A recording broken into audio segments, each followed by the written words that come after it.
the presidency replying Olusegun Obasanjo. Now, this one is coming from the Minister of Information, Alhaji Lai Mohammed Buhari, took office at a time some parts of the country's territory were under occupation, and many cities, including the capital city of Nigeria, were a playground for Boko Haram insurgents, describing Olusegun Obasanjo as Nigeria's divider-in-chief. What do you make of this development? I'm quite sure Nelson is still there. If you are still there, what's your reaction concerning comments made by the former president of Nigeria, Olusegun Obasanjo? Yes, thank you very much, Ima. It's unfortunate that former President Olusegun Obasanjo has, become, as in his character, the major inciter of Nigeria's unity. This is a man that presided over Nigeria twice as a civilian president and was also a military head of state. But unfortunately, he has, taken up the role of always wanting to control the destiny of Nigeria, as if Nigeria is his footstool. And any government that does not align, that does not bow to his wishes and dictates, is always up in arms, trying to incite the citizenry against them. Former President Olusegun Obasanjo talked about insecurity. It's a known fact that this country has been battling with insecurities, since time immemorial. And that was at a point in time in the life of this country. The country introduced death penalty for armed robbery all over the country, and not even now. There was the issue of kidnapping, which assumed a worrisome dimension under former President Olusegun Obasanjo that he couldn't arrest, which his successor, late Alhaji Umaru Yar'Adua, had to come up with the amnesty program.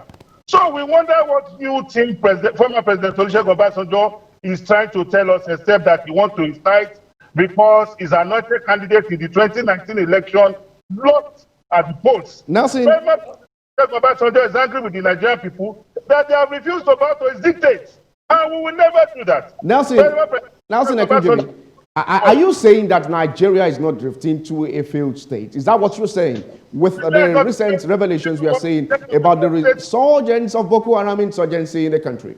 Yes, the insecurity is as old as humanity.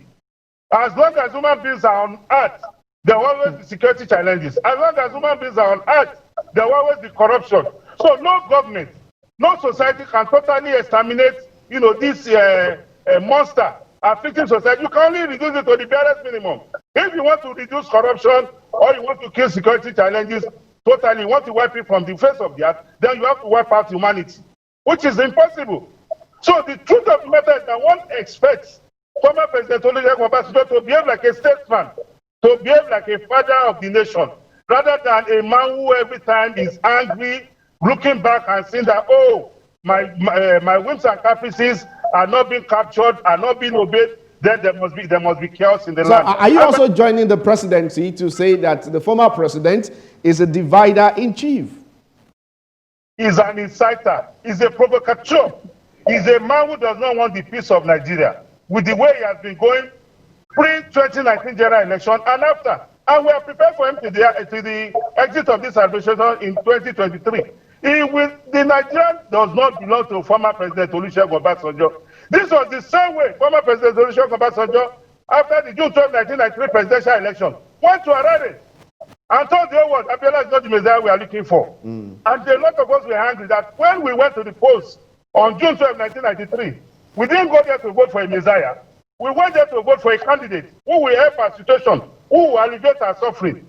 So former President Obasanjo is not a Democrat in any way by his conduct. This was a man who will use the security agencies, to perpetrate illegality. Under former President Olusegun Obasanjo, a sitting governor was abducted in government house. He was kidnapped, tossed out the field day.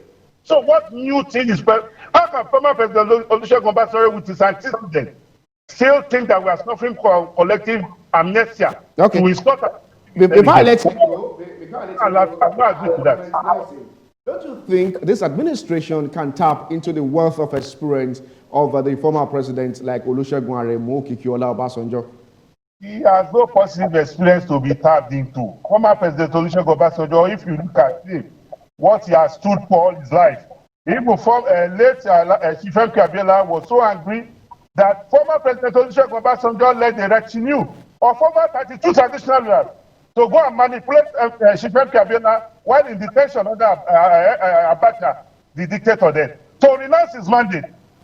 Chief Abiola, in his memoirs that laid out, said he told him up in unspeakable terms that Nigerian people went to the streets to vote. You are coming to me in the gulag to tell me to surrender a people's mandate. Is that a Democrat? Is that somebody that believes in the welfare of the people? When you feel that the votes of the people does not matter. Okay, let me put you on a pause and bring in Tunji Abdulhamid. What do you make of all what Nelson Kunjimi just said? Well, the former president said that Nigeria is drifting into a failed state. The APC replying, saying that the former president is Nigeria's divider-in-chief. What do you make of all of these counter-accusations and accusations in the country? I respect the view of Mr. Nelson Kunjimi, and I respect his opinion.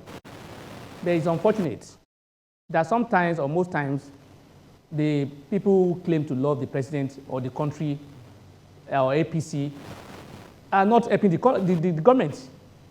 When somebody raises an issue, rather than look at the issue, they will leave the issue and start attacking the person. The issue is Nigeria is falling into what's it called? A failing state. It's a failed because state. We have insecurity. So what you're saying do we have insecurity or not? What you're saying is that we should look at the message and not the messenger. That is the point. And you see, and this statement by former President Obasanjo gained prominence because the presidency decided to reply to it. They were the one who made the statement popular. Otherwise, most people will not even be aware of the statement. And the issue is that, look, when you raise an issue of insecurity, are we not having more insecurity in this country? You are not talking about when Obasanjo was there was insecurity. Yes. Was it like this? No. Even before the Jonathan government left, we have only Boko Haram. How many people do? How many kind of gang do we have now? We have the Boko Haram. We have the bandits. We have so many of them. We have the Fulani. Not Fulani. We have the S-men. We have so many insecurity around. We have kidnapping as well, combined together. So is that not? And are you saying because a previous government did something, or something happened during his regime, we should continue with that kind of system? And when we now talk about issue, they will now be referring back to when he was there. So what do you think is the solution? Same thing happened. I agree totally. I agree with the former president Obasanjo. That Nigeria is drifting into a failed state. What are the yardstick? You look at the security situation of the country. You look at the welfare. You look at the economic situation. Is anything better in this country as it is today? As it is today. Well, it didn't start today. This government, yes. And that's exactly my point. And government is continuing. Everybody know that they did not start today. If the previous government did well, particularly Jonathan, it will still be there today. It will not be removed. So we change the government for somebody else to come and, the essence of somebody of government is to come and provide solutions to problems. We knew we have problem. We have that problem. That was why, and this APC and the Buhari regime claimed that they have the solution to it. They now came into power and now giving us excuses. So are you disappointed? Yes, we are aware he's been there before now. Are you not supposed to provide solution for it? Are you giving us a solution? No. Are you disappointed? I am.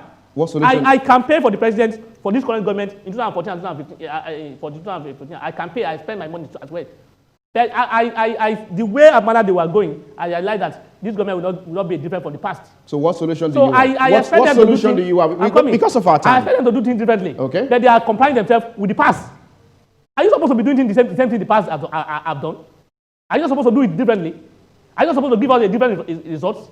So what solution do you have on that? And the solution is that the government should sit up and do more and do its job rather than shifting the blame or that making reference to the past and talking about it's been there before. Yes, it's been there before. Okay. Give a solution. Tunji Abdulhamid, we just have to go now. Tunji Abdulhamid, legal practitioner. Once again, thanks for coming. Thank you for having me. Thank you for having me. This evening, we quite appreciate Nelson Kunjimi.